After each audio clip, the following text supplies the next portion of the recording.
All right, so do you need this big bottle of mustard, or could you just get this and make your own? I think we can do this, and it might taste better.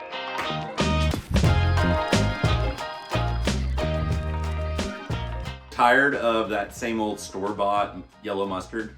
Well, you can make your own if you really wanted to. There's really no reason to go to the store for mustard if you don't have to. Let's show you. Okay, so when we go to do this, we're gonna wanna grab your salt, some sugar.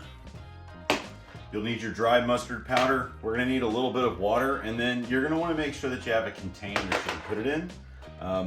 Bowl you can kind of mix it all up in. And again, this is just a simple basic recipe. We can dive more into some other stuff later, but I just need something quick.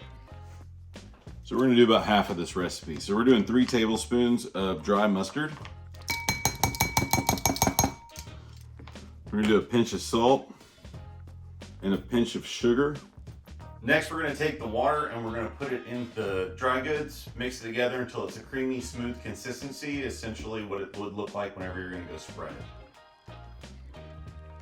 And we're gonna use about a 1/4 cup to every 3 tablespoons of dry mustard.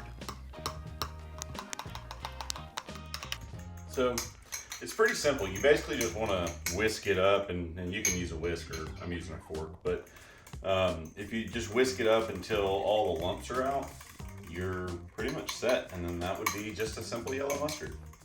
There's nothing fancy to it. Got a nice aroma, pungent. So my last tip before we head out here is to get yourself a nice, clean, little sterile jar, and then once it's ready,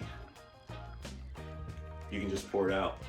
We'll see you guys next time. If you have any questions, comments, or really any other ideas that you'd like to share, throw it in the comment section below. Have a good one, guys. Don't forget to like and subscribe. Later.